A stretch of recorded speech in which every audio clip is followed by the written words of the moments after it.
ہمارے YouTube channel کو subscribe کریں اور بیل آئیکن کو پریس کریں تاکہ ہمارا رابطہ بحال رہے۔ دو سوالات ہیں آپ سے۔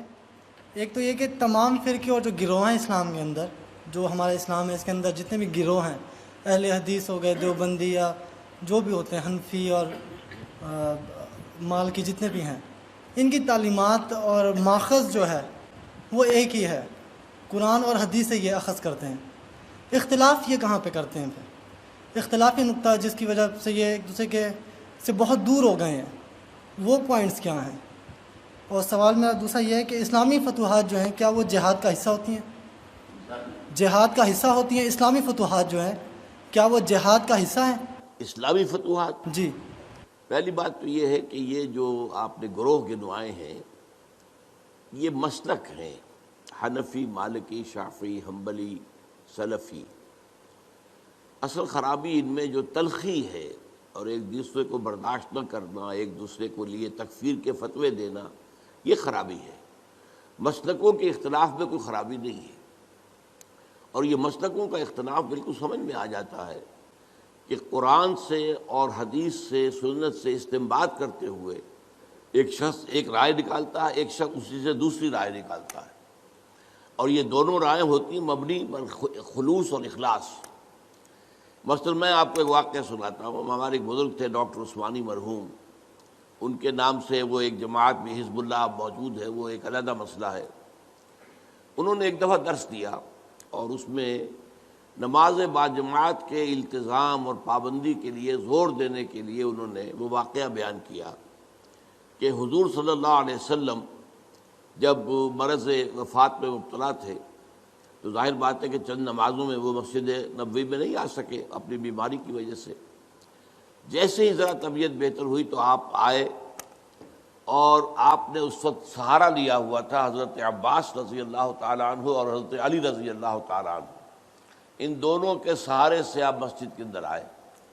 تو حضرت ابو بکر نماز پڑھا رہے تھے، وہ پیچھے ہٹنے لگے کہ حضور آ گئے تو وہ آپ نماز پڑھائیں گے، تو آپ نے اشارت سے کہا نہیں تم نماز پڑھاؤ، اور آپ بیٹھ گئے حضرت ابو بکر کے پاس۔ بہرحال باقی واقعہ میں بیان نہیں کر رہا، اس سے انہوں نے استنباط کیا کہ دیکھیے نماز باجماعت کی اہمیت یہ ہے کہ حضور اس حال میں بھی، جبکہ آپ چل بھی نہیں سکتے، بمشکل دو افراد کا سہارا لے کر آ رہے ہیں، پھر بھی آپ نماز باجماعت میں شریک ہوئے۔ میں نے ان سے بعد میں عرض کیا کہ ڈاکٹر صاحب میں اس حدیث سے ایک اور نتیجہ نکالتا ہوں، اور وہ کیا ہے کہ نماز باجماعت سے صرف مریض ہی مستثنیٰ نہیں ہے، اس کے تیماردار بھی مستثنیٰ ہیں۔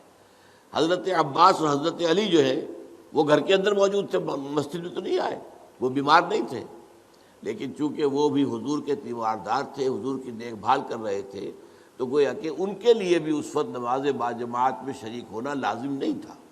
اب دیکھیے واقعہ ایک ہی ہے، اس سے ایک نتیجہ یہ نکل رہا، ایک نتیجہ یہ نکل رہا ہے۔ اس میں خلوص کی بنا پر لوگوں نے اختلاف کیا، اور اختلاف کی وجہ سے کوئی مسلک وجود میں آ گئے۔ یا ایک اور مثال میں آپ کو دیتا ہوں، حضور کی ایک حدیث ہے صلی اللہ علیہ وسلم کہ جب بھی مسجد میں جاؤ تو 2 رکعت جو ہے تحیۃ المسجد پڑھے بغیر مت بیٹھو، یہ مسجد کا حق ہے۔ آپ مسجد میں گئے ہیں 2 رکعت پڑھیے۔ ایک طرف تو یہ حدیث ہے، ایک طرف یہ حدیث ہے کہ سورج کے نکلنے کے وقت جب تک سورج پوری طرح نکل نہ چکے کوئی سجدہ نہیں ہو سکتا۔ فجر کے بعد فجر کی نماز کے بعد سے لے کر سورج کے پوری طرح طلوع ہونے تک کوئی سجدہ جائز نہیں۔ اسی طرح عصر کی نماز کے بعد سے اور سورج کے غروب ہو جانے تک پوری طرح کوئی سجدہ جائز نہیں۔ اب کیا کریں؟ اب اگر ایک شخص عصر کے بعد مسجد میں آیا ہے، اب مسجد میں مغرب کی نماز میں ابھی 10 منٹ ہے، 15 منٹ ہے، کیا کرے؟ وہ کون سی حدیث پر عمل کرے؟ پہلی حدیث پر عمل کرے یا دوسری پر کرے؟ پہلی حدیث پر عمل کرتا ہے تو گویا کہ وہ ممنوع اوقات میں سجدہ کر رہا ہے، دوسری پر عمل کرتا ہے تو جو پہلی حدیث ہے اس پر عمل رہ گیا۔ اب اس میں لوگوں نے اصول بنایا ہے کہ جہاں کسی چیز سے روکا جائے وہ زیادہ قوی ہے بنسبت اس کے جس میں حکم دیا جائے۔ تو روکا جانے والا معاملہ یہ ہے کہ نماز مت پڑھو فجر کے بعد سے سورج کے پوری طرح طلوع ہو جانے تک، اور عصر کے بعد سے سورج کے پوری طرح غروب ہو جانے تک۔ اب اس میں اختلاف ہے، تو اختلافات جو ہیں وہ قطعاً کوئی غیر فطری بات نہیں ہے۔ ایک اور واقعہ ہوا حضور کے زمانے میں، جب یہ جو غزوہ احزاب ہوا ہے تو جب جو کفار جو تھے جو باہر سے آئے تھے اور گھیرا ڈالے پڑے ہوئے تھے چلے گئے، تو اب حضور صلی اللہ علیہ وسلم اپنے ہتھیار اتار رہے تھے. حضرت جبرائیل آئے، آپ ہتھیار اتار رہے ہیں، ہم نے تو ابھی تک ہتھیار نہیں اتارے. بنو قریظہ کا معاملہ کرنا ہے ابھی. انہوں نے جو غداری کی اور عین جو ہے جنگ کے موقع کے اوپر عہد کی خلاف ورزی کی، انہیں سزا دینی ہے. تو چلیے حضور نے سب کو حکم دے دیا. اب کوئی مسلمان عصر کی نماز غالباً تھی نہ پڑھے جب تک کہ بنو قریظہ میں نہ پہنچ جائے، یعنی جلد از جلد بنو قریظہ کے علاقے میں پہنچ جائے. اب کچھ حضرات کا معاملہ ایسا ہوا کہ وہ ابھی راستے میں تھے، انہوں نے محسوس کیا کہ نماز جو ہے عصر کا، وہ تو اب عصر جو ہے وہ ہماری قضا ہو جائے گی، اب نکل رہا ہے، اب ہم وہاں پہنچ نہیں، ابھی تک کیا کریں. کچھ نے کہا کہ نہیں صاحب کچھ بھی ہو، نماز قضا ہو یا نہ ہو. حضور نے کہا نماز مت پڑھو جب تک بنو قریظہ کے علاقے میں نہ پہنچ جاؤ، تو ہم تو نماز نہیں پڑھیں گے. کچھ لوگوں نے کہا نہیں، یہ تو حضور نے اصل میں جلدی کرنے کے لیے تاکید کر کہا تھا، ورنہ مراد یہ نہیں تھی. انہوں نے نماز پڑھ لی. اب کچھ لوگوں نے نماز پڑھ لی، کچھ نے نہیں پڑھی. حضور کے سامنے جا کے بات رکھی گئی. حضور نے فرمایا دونوں نے صحیح کیا، یعنی دونوں نے استنباط کیا ہے اپنے اپنے اصول سے اور اپنی یعنی ایک عقلی صلاحیت کو برسر کار لاتے ہوئے، تو دونوں کا معاملہ ٹھیک ہے. اس اعتبار سے اختلافات سے زیادہ پریشان نہیں ہونا چاہیے. ان اختلافات کے اندر جو تلخی پیدا ہو گئی ہے وہ اس وجہ سے ہے کہ ہم نے ایک مذہبی پیشہ بنا لیا اپنے ہاں. اسلام میں کوئی مذہبی پیشہ نہیں ہے. ہر شخص نماز پڑھا سکتا ہے، ہر شخص جو ہے اپنے بچی یا بچے کا نکاح پڑھا سکتا ہے، ہر شخص اپنے والد یا والدہ کی نماز جنازہ پڑھا سکتا ہے، کسی مولوی کی ضرورت نہیں ہے.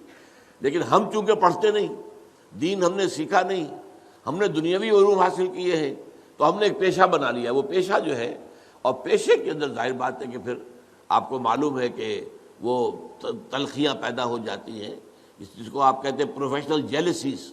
یہ پروفیشنل جیلسی از اے رول. تو اس وجہ سے زیادہ خرابی پیدا ہوئی ہے، ورنہ ان مسالک کے اندر کوئی خرابی نہیں ہے. یہ استنباط کے اختلافات ہیں اور خلوص کے ساتھ کیے گئے. اب فتوحات اصل میں دیکھنا یہ ہوگا کون کر رہا ہے، کس نیت سے کر رہا ہے. ایک فتوحات وہ ہیں جو خلافت راشدہ میں ہوئی ہیں. اب خلافت راشدہ میں تو جو خلفاء ہیں وہ کامل اسلام پر کاربند ہیں. وہ شہنشاہ تو نہیں ہیں، بادشاہ نہیں ہیں، انہوں نے محل نہیں بنائے ہیں، انہوں نے عیاشیاں نہیں کی ہیں. وہ تو صفوں پر بیٹھ کر اور یوں سمجھیے کہ زمین پر بیٹھ کر جو ہے وہ حکومت کا کام چلا رہے تھے. تو یقیناً وہ سارا جہاد اسلامی تھا، لازماً اسلامی تھا، لازماً اسلامی تھا.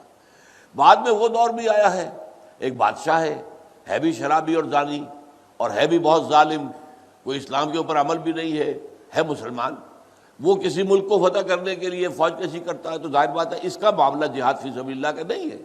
یہ تو در حقیقت اپنی حکومت کو بڑھانے کے لیے وہ توسیع کے لیے کوشش کر رہا ہے. تو یہ سارا ڈیپینڈ کرے گا اس پر کہ ہے کون جو شخص یہ کام کر رہا ہے. خلفائے راشدین نے کیا تو خالص جہاد تھا، اس میں کوئی شک ہی نہیں.